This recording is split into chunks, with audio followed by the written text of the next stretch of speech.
The morning mist clung to Willowbrook Field like a gray blanket, refusing to lift despite the October sun's weak attempts to burn through it. Sarah Chun had been jogging this same route for 3 years, ever since moving to the small town of Millfield after her divorce.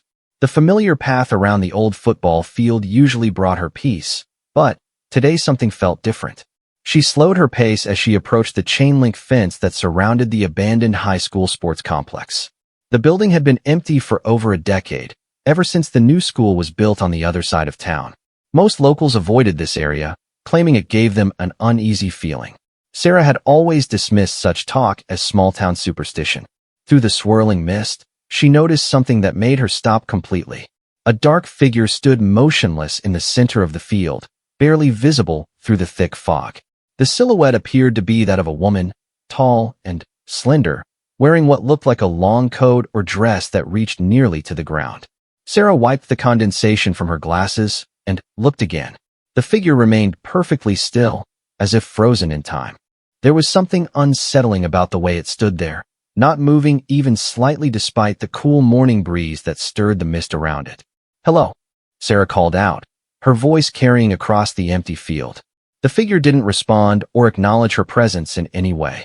The silence that followed her call felt heavy and oppressive, broken only by the distant sound of traffic from the main road. Sarah pulled out her phone to check the time. It was barely 6 in the morning, far too early for anyone to be casually standing in an abandoned field. She considered calling out again, but something about the scene made her hesitate. The figure's complete stillness was unnatural, almost otherworldly. As she stood there debating what to do, the mist began to shift and swirl more dramatically. The wind was picking up, but the dark silhouette remained unmoved, as if it were immune to the forces of nature around it. Sarah felt a chill run down her spine that had nothing to do with the cool morning air. She decided to continue her jog, telling herself that it was probably just someone who enjoyed early morning meditation or exercise. But as she ran along the fence line, she couldn't shake the image from her mind. Every few steps, she glanced back toward the field, and each time, the figure was still there, maintaining its eerie stillness. By the time Sarah reached her apartment, the encounter had left her more disturbed than she cared to admit. She made her morning coffee with shaking hands, trying to rationalize what she had seen. Perhaps it had been a trick of the light, or maybe her imagination had transformed an ordinary person into something sinister. But deep down, she knew what she had witnessed was real and deeply unsettling. The next morning, Sarah found herself taking the same route, despite her better judgment. Part of her hoped the field would be empty, allowing her to dismiss the previous day's experience as an anomaly. But as she approached the fence, her heart sank. The figure was there again, standing in exactly the same spot, maintaining the same unnatural stillness. This time, Sarah was prepared. She had brought a pair of binoculars, hoping to get a better look at the mysterious person. Through the lenses, she could make out more details that only deepened the mystery. The figure appeared to be wearing Victorian-era clothing, with a high-collared dress that reached the ground. Her hair was long and dark, falling in waves around her shoulders. But it was the woman's face that truly unsettled Sarah. Even through the binoculars and the lingering mist, she could see that the woman's eyes were wide open, staring straight ahead with an intensity that seemed to pierce through the fog. Her expression was blank, almost vacant, as if she were looking at something invisible to everyone else. Sarah lowered the binoculars and called out again, this time louder and more insistently. "Excuse me, are you okay? Do you need help?" The woman didn't react. She didn't turn her head, blink, or show any sign that she had heard Sarah's voice.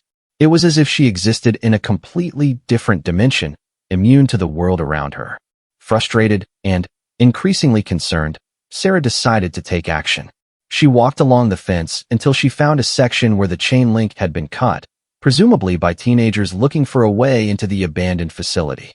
She squeezed through the opening and began walking across the field toward the mysterious figure. As she got closer, the details became even more disturbing. The woman's clothing, while elegant, appeared to be from another era entirely. The fabric looked expensive but old, as if it had been preserved in a museum for decades. Her skin was pale, almost translucent, and her lips had a blue tinge that suggested she had been standing in the cold for an extended period. "Ma'am," Sarah called softly as she approached within 20 feet of the figure. "Are you all right? You're going to freeze out here." Still no response. Sarah could now see that the woman's breathing was so shallow it was barely perceptible. Her eyes, which had seemed so intense from a distance, now appeared glassy and unfocused. She looked like someone in a trance or deep state of shock. Sarah pulled out her phone and dialed 911. When the dispatcher answered, she explained the situation as clearly as possible, describing a woman who appeared to be in some kind of medical or psychological distress in an abandoned field. The dispatcher promised to send both police and paramedics to the location. While waiting for help to arrive, Sarah stayed near the woman, talking to her in soothing tones and trying to get any kind of response. She noticed that despite standing in the damp grass for what must have been hours, the woman's feet and the hem of her dress showed no signs of moisture. It was as if the morning dew and mist had somehow avoided touching her entirely. The sound of sirens in the distance brought Sarah some relief. Within minutes, 2 police cars and an ambulance had arrived at the field. Officer Mike Rodriguez, a veteran of the Millfield Police Department, was the first to reach them. "What seems to be the problem here?" he asked, approaching the scene with professional caution. Sarah explained how she had discovered the woman and her concerns about her condition. Officer Rodriguez walked around the figure, observing her from different angles and trying to get her attention with various verbal prompts. Like Sarah, he received no response whatsoever.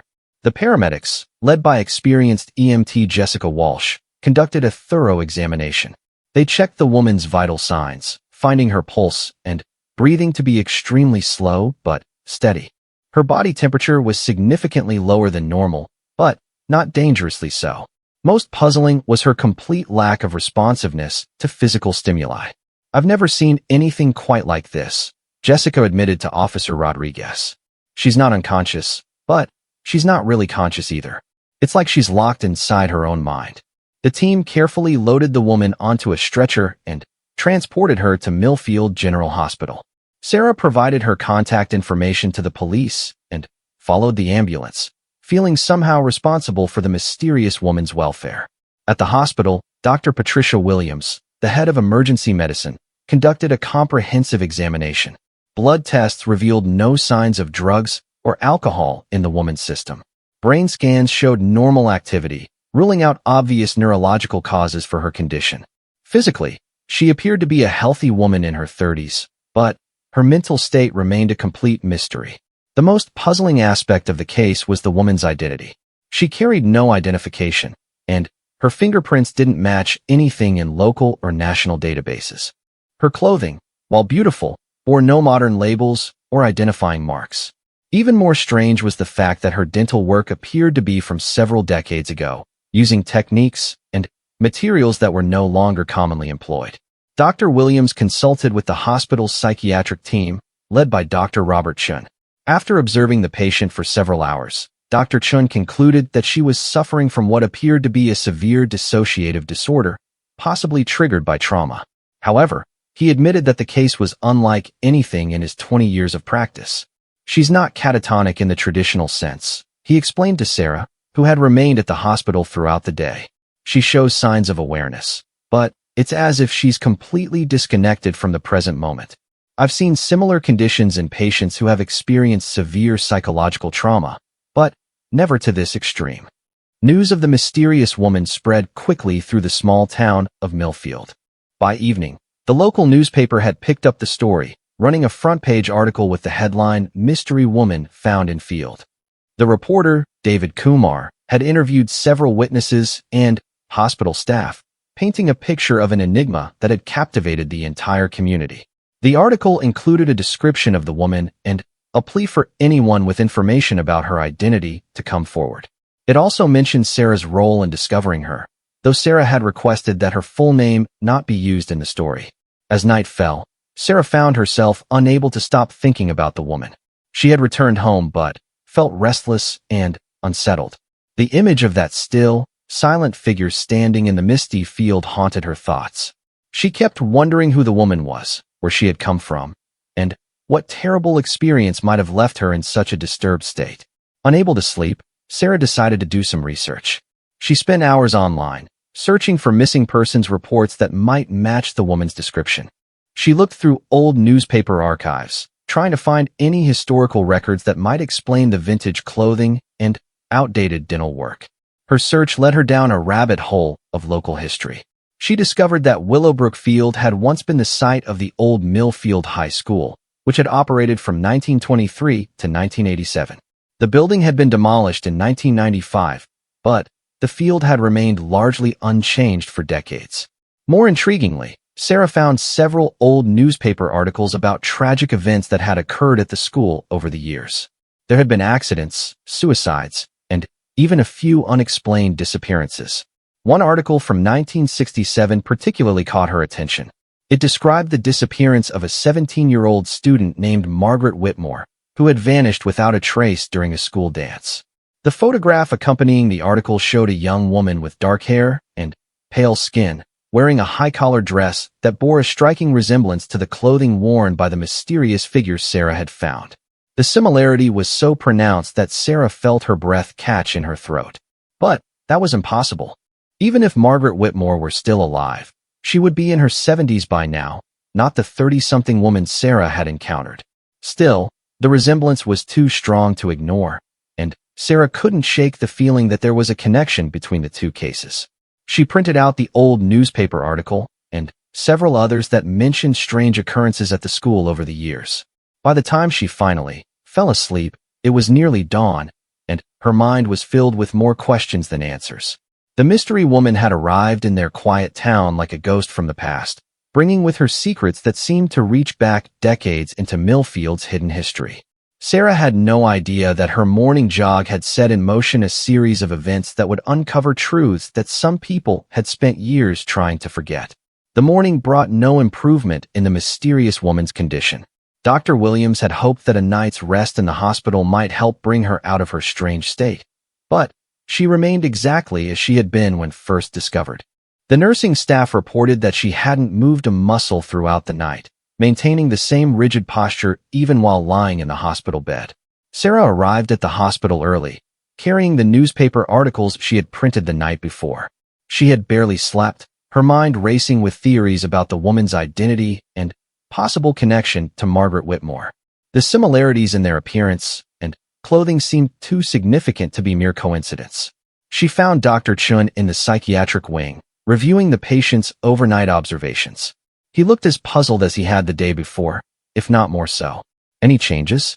Sarah asked, though she could already guess the answer from his expression. "None whatsoever," Dr. Chun replied, removing his glasses and rubbing his tired eyes. "She's stable physically, but mentally she's completely unreachable. I've tried every standard technique for reaching catatonic patients, but nothing has worked. It's as if she's trapped in some other time or place." Sarah showed him the newspaper articles she had found, explaining her discovery of Margaret Whitmore's disappearance and the striking similarities between the two women. Dr. Chin studied the old photograph carefully, his eyebrows rising with interest. "The resemblance is remarkable," he admitted. "But, as you know, this would have to be someone else. Perhaps a relative? Sometimes genetic traits can be very strong across generations." "That's what I thought too," Sarah said. "But I've been wondering if there might be some family connection. Maybe this woman is Margaret's daughter or niece, and she's somehow connected to whatever happened all those years ago." Dr. Chin nodded thoughtfully. Trauma can sometimes be passed down through families, especially when it's never properly addressed. It's possible that this woman has been carrying some kind of inherited psychological burden related to Margaret's disappearance. Their conversation was interrupted by the arrival of Detective Linda Morrison, a middle-aged woman with graying hair and sharp eyes who specialized in missing persons cases for the county sheriff's department. She had driven over from the county seat after hearing about the unusual case. Detective Morrison interviewed Sarah about the discovery, taking detailed notes about the exact location, time, and circumstances. She was particularly interested in Sarah's research into Margaret Whitmore and the historical connections to Willowbrook Field. "I've been doing some digging of my own," Detective Morrison said, pulling out a thick file. "This case has some unusual aspects that go beyond just an unidentified person. I've been in contact with state authorities, and there are some things that don't add up." She opened the file and showed them several documents. First, we ran her fingerprints through every database we have access to, including federal systems. Not only is there no match, but the quality of the prints is strange. They're too clear, too perfect, as if they've never been used for normal daily activities. What does that mean? Sarah asked. Usually, fingerprints show signs of wear, small scars, calluses from work or hobbies. Hers are completely pristine, like she's never touched anything in her entire life. It's not impossible, but it's extremely unusual for an adult woman. Detective Morrison showed them the next document, a report from a forensic anthropologist who had examined the woman's clothing. The fabric analysis is even more puzzling. The dress she's wearing is made from silk that was manufactured using techniques that haven't been used since the 1960s. The thread, the dyes, even the weaving pattern all match production methods from that era. Sarah felt a chill run down her spine. So the dress is actually from the 1960s? That's what it looks like. But here's the really strange part. The dress shows no signs of aging or wear. No fading, no deterioration, no stains or repairs. It looks like it was made yesterday, but using 60-year-old techniques and materials. Dr. Chen leaned forward in his chair, his scientific mind struggling to process this information. That's not possible unless the dress has been stored in perfect conditions for decades, which seems unlikely given its current state of preservation. Detective Morrison nodded grimly. There's more. The medical examination revealed some additional anomalies. Her dental work, as we noted yesterday, appears to be from several decades ago. But her teeth show no signs of normal wear patterns. An adult her age should show evidence of years of eating, speaking, and general use. Hers are in perfect condition. It's like she's been preserved somehow, Sarah said quietly, the words sending a shiver through the room. That's not the only thing, Detective Morrison continued. Her hair and nails show no signs of recent growth or cutting. Usually, we can determine a rough timeline of a person's recent activities by examining hair growth patterns and nail care. With her, it's as if time has stood still. The three of them sat in silence for a moment, each trying to process the implications of these findings. Finally, Dr. Chen spoke up. I'd like to try something different with her today. Instead of traditional psychiatric approaches, I want to see if we can reach her through period-appropriate stimuli. If she's somehow psychologically connected to the 1960s, maybe music or objects from that era might trigger a response. Detective Morrison agreed to the plan, and they arranged to have some items brought to the hospital. Sarah volunteered to help research what kind of music and objects might have been significant to a teenager in Millfield during the 1960s. Later that afternoon, they gathered in the woman's hospital room for the experiment. Dr. Chun had arranged for a small portable record player and had obtained several vinyl records from the 1960s, including popular songs that would have been played at high school dances of that era. The woman remained in the same position she had maintained since her arrival, sitting upright in bed with her vacant stare fixed on some invisible point in the distance. Her breathing was so shallow it was barely noticeable, and she hadn't touched any of the food or water that had been offered to her. Dr. Chin began playing the first record, a popular ballad from 1967. The music filled the room with its nostalgic melody, but the woman showed no reaction. They tried several more songs, each from the same general time period, but received no response. Sarah suggested they try something more specific to Millfield High School. She had managed to contact the town's historical society and had learned that the school's theme song had been Blue Moon, an old standard that was often played at school dances throughout the 1960s. When the opening notes of Blue Moon began to play, something extraordinary happened. The woman's head turned slightly, just a fraction of an inch, but it was the first movement any of them had seen her make since her discovery. Her eyes, which had been staring blankly ahead, seemed to focus on something specific, though they couldn't tell what she was seeing. Dr. Chin quickly made notes of the response, and they played the song again. This time, the woman's lips moved almost imperceptibly, as if she were trying to form words or perhaps humming along with the melody. It was subtle, but it was definitely a response. Encouraged by this breakthrough, Sarah suggested they try to recreate more elements from a 1960s high school dance. The Historical Society had provided some photographs of school events from that era, and they were able to see how the gymnasium had been decorated for special occasions. With the help of the hospital staff, they dimmed the lights in the room, and brought in some simple decorations that resembled those used at school dances 60 years ago. They found white crepe paper streamers and small paper flowers, creating a modest approximation of a 1960s dance atmosphere. The effect on the woman was subtle but noticeable. She seemed more alert, more present, though she still didn't speak or make any significant movements. Her breathing became slightly more regular, and there were moments when she appeared to be listening intently to the music. As the afternoon wore on, they continued playing different songs from the era, watching for any additional responses. It was during a slow, romantic ballad that they witnessed something that made them all catch their breath. A single tear rolled down the woman's cheek. It was the first clear emotional response they had seen, and it suggested that whatever was happening in her mind, she was experiencing real feelings and memories. Dr. Chen immediately documented the response and decided to continue with the music therapy approach. That evening, Detective Morrison received a call that would add another layer of mystery to the case. An elderly woman named Ruth Henley had seen the newspaper article about the mystery woman and had contacted the police station. She claimed to have information about Margaret Whitmore's disappearance in 1967. Ruth Henley was 83 years old and had been Margaret's best friend during their senior year at Millfield High School. She had been one of the last people to see Margaret alive at the school dance on the night she disappeared. "I've been carrying this secret for 59 years, Ruth told Detective Morrison when they met at her modest home on the outskirts of town. "I never told anyone because I was afraid they wouldn't believe me, and I didn't want to get involved in something that might ruin my life." Detective Morrison listened patiently as Ruth recounted the events of that night in 1967. According to her story, Margaret had been acting strangely for several weeks before the dance. She had been having vivid dreams and claimed to be seeing visions of the future. "Margaret was always a little different," Ruth explained.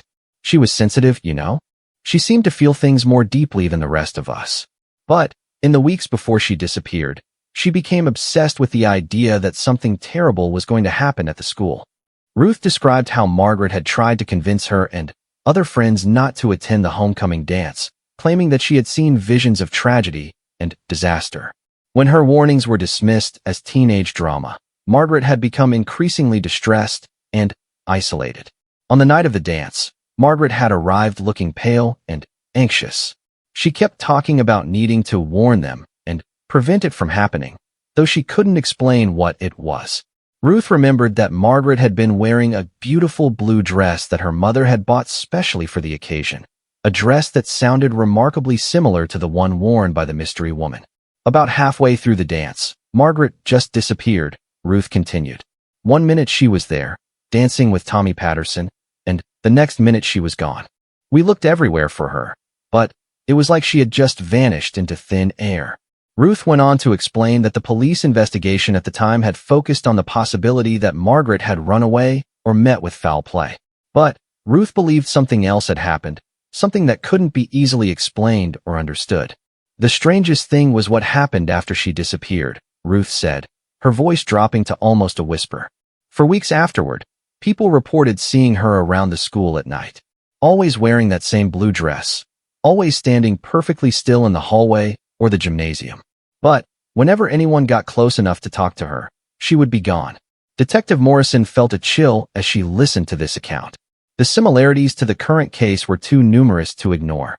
Both women wore vintage blue dresses, both displayed the same unnatural stillness, and both had appeared in locations connected to the old high school. "Mrs. Henley," Detective Morrison said carefully, "I need to ask you something, and I want you to think carefully before you answer. Is there any possibility that the woman we found could actually be Margaret Whitmore?" Ruth was quiet for a long moment, staring out the window at the darkening sky. When she finally spoke, her voice was barely audible. "I've been wondering the same thing since I saw the article," she admitted. "I know it sounds impossible, but that photograph in the paper, it looks exactly like Margaret did the night she disappeared. Not like how she would look now, but exactly like she looked then." Detective Morrison showed Ruth additional photographs of the mystery woman that had been taken at the hospital. Ruth's reaction was immediate and dramatic. She gasped audibly and covered her mouth with her hands, tears filling her eyes. "Dear God," she whispered. "That's her. That's Margaret. She hasn't aged a day." Ruth Henley's identification of the mystery woman as Margaret Whitmore sent shockwaves through the investigation. Detective Morrison immediately contacted the state authorities and requested assistance from specialists who dealt with unusual cases involving missing persons and unexplained phenomena. The implications were staggering. If Ruth was correct, they were dealing with a woman who had somehow remained unchanged for nearly 60 years. Dr. Chun was skeptical but intrigued by the possibility. As a man of science, he struggled to accept what seemed impossible, yet the evidence was mounting in ways that defied conventional explanation. He decided to conduct a more detailed psychological evaluation using techniques specifically designed to reach patients with severe dissociative disorders. The next morning, Dr. Chin brought Ruth Henley to the hospital, hoping that seeing her old friend might trigger some kind of response from the woman they now believed to be Margaret Whitmore. Sarah accompanied them, her curiosity about the case having evolved into a deep personal investment in uncovering the truth. When Ruth entered the hospital room, her reaction was even more emotional than it had been when viewing the photographs. She approached the bed slowly, tears streaming down her weathered face as she gazed at the woman who appeared to be her 17-year-old best friend, preserved exactly as she had been on the night she disappeared. "Margaret," Ruth whispered, reaching out to touch the woman's hand. "It's me, Ruth. I'm here." For a moment, nothing happened. Then, almost imperceptibly, Margaret's fingers twitched. It was subtle, but everyone in the room saw it. Dr. Chin quickly moved closer, monitoring Margaret's vital signs as Ruth continued to speak to her in gentle, familiar tones. "Do you remember the night of the dance?" Ruth asked softly. "You were wearing your beautiful blue dress, the one your mother bought for you. You were so worried about something, trying to warn us about danger." Margaret's eyes, which had been staring blankly ahead for days, suddenly focused directly on Ruth's face. The recognition was unmistakable. She knew who was speaking to her. Her lips moved as if she were trying to form words, but no sound emerged. Dr. Chun encouraged Ruth to continue talking, sharing specific memories from their shared past. As Ruth spoke about their friendship, their classes together, and their dreams for the future, Margaret began to show more signs of awareness. Her breathing became more regular, and occasional tears would roll down her cheeks. It was during one of these conversations that Margaret finally spoke her first words since being discovered in the field. "The fire," she whispered, her voice barely audible, but clear enough for everyone to hear. "I tried to warn them about the fire." Ruth's face went pale. She turned to Detective Morrison with a look of stunned recognition. "There was a fire at the school," she said quietly. "It happened 3 months after Margaret disappeared. The old gymnasium burned down during a basketball game. 12 people died, including several students." Detective Morrison immediately contacted the fire department's Historical Records Division and requested all documents related to the 1967 fire at Millfield High School. The information she received confirmed Ruth's account. On February 14, 1967, exactly 3 months after Margaret's disappearance, a devastating fire had swept through the old gymnasium during a crowded basketball game. The cause had been determined to be faulty electrical wiring in the building's aging infrastructure. The tragedy had been the worst disaster in Millfield's history, and it had led to significant changes in building codes and safety regulations throughout the county. What made it even more significant was that Margaret had apparently somehow known it was going to happen and had tried to prevent it. With this new information, Dr. Chin approached Margaret's treatment from a different angle. Instead of trying to bring her back to the present, he began to focus on helping her process the trauma of her premonition and the guilt she clearly felt about being unable to prevent the tragedy. "Margaret," he said gently, sitting beside her bed. "The fire you saw in your visions, it wasn't your fault that it happened. You try to warn people, but sometimes terrible things happen that we can't control." Margaret's response was immediate and dramatic. She sat up in bed for the first time since her discovery, her eyes wide with distress. "I saw it," she said, her voice stronger now but filled with anguish. "I saw the flames, the smoke, the people screaming. I tried to tell everyone, but nobody believed me. They thought I was just being dramatic." Ruth moved closer to the bed, taking Margaret's hand in both of hers. "We should have listened to you," she said, tears in her eyes. "I'm so sorry we didn't take your warnings seriously." Over the next several hours, Margaret began to tell her story. She described having vivid, terrifying dreams about the fire for weeks before the homecoming dance. In her visions, she could see exactly how the tragedy would unfold, the faulty wire that would spark, the rapid spread of flames through the old wooden structure, the panic as people tried to escape. I became obsessed with preventing it, Margaret explained, her voice growing stronger as she continued to speak. I tried talking to the principal, to the maintenance staff, to anyone who would listen. But they all dismissed me as an overly imaginative teenager.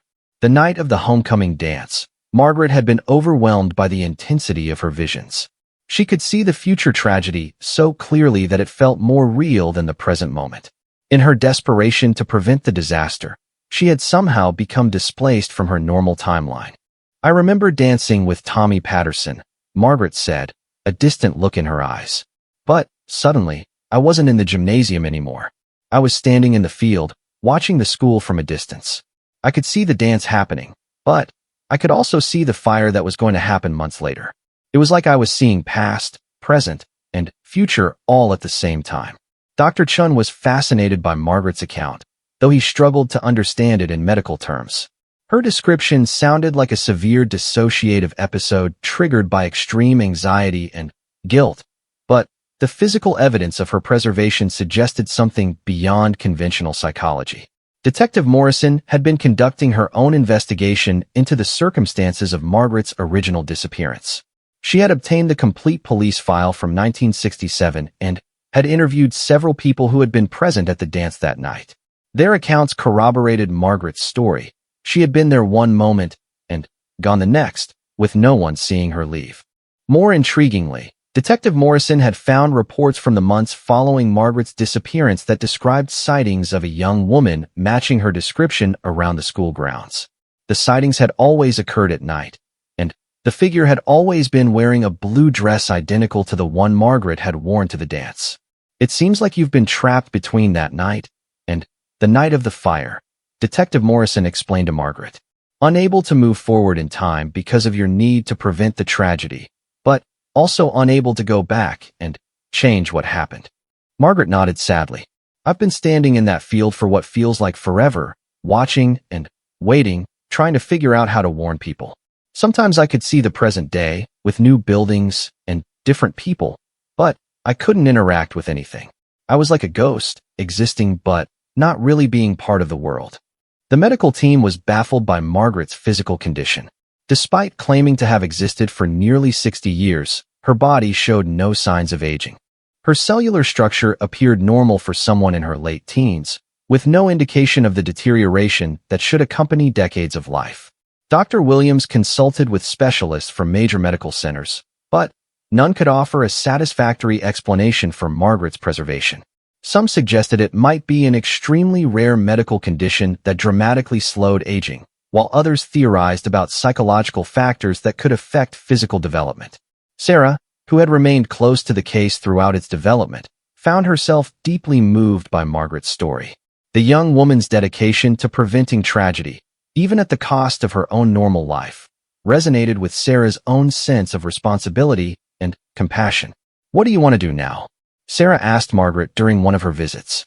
You've been trapped for so long. What would make you happy? Margaret was quiet for a long moment, considering the question.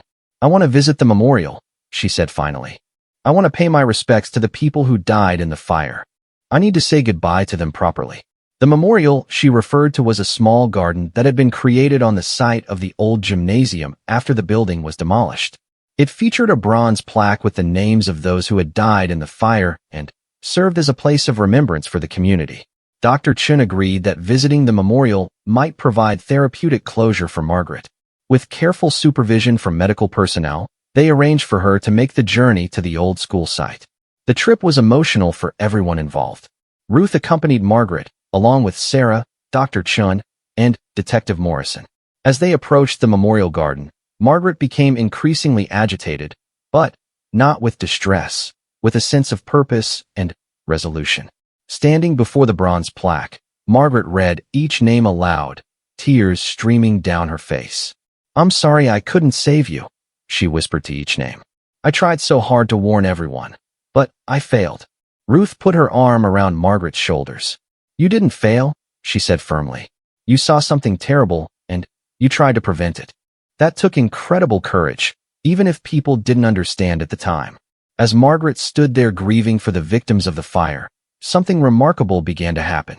The unnatural stillness that had characterized her since her discovery started to fade.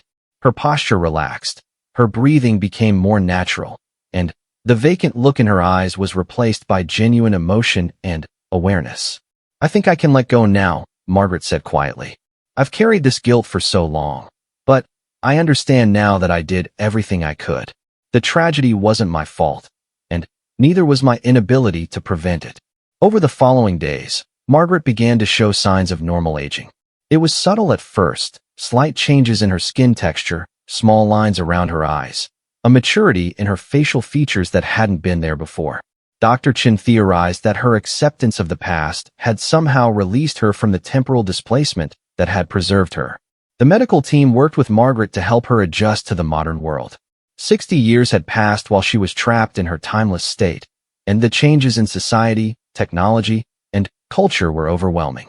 Sarah volunteered to help with this transition, becoming a kind of mentor and friend to the young woman who was trying to find her place in an unfamiliar time.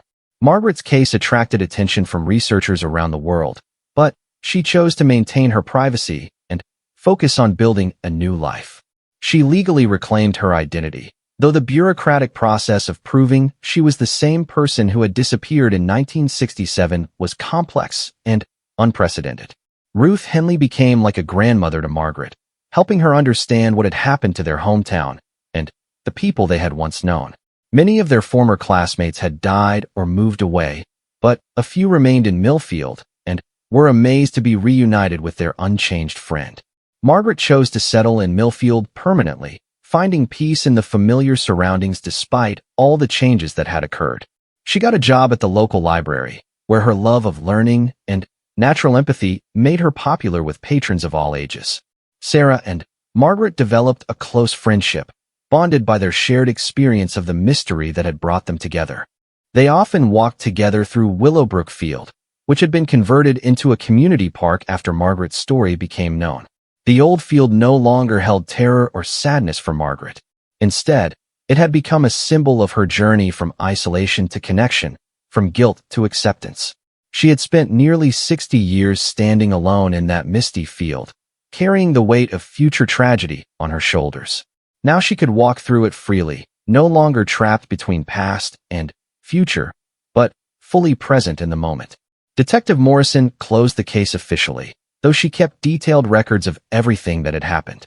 Margaret's story became part of Millfield's local folklore, a reminder that sometimes the impossible can become reality, and that the power of human compassion and determination can transcend even the boundaries of time itself. The question, "Who is she?" that had echoed across the field that first morning had been answered in ways no one could have anticipated. Margaret Whitmore was a young woman who had loved her community so much that she had sacrificed her own normal life in an attempt to save others from tragedy. Her dark silhouette in the drifting mist had been a guardian spirit, watching and waiting for the day when she could finally find peace.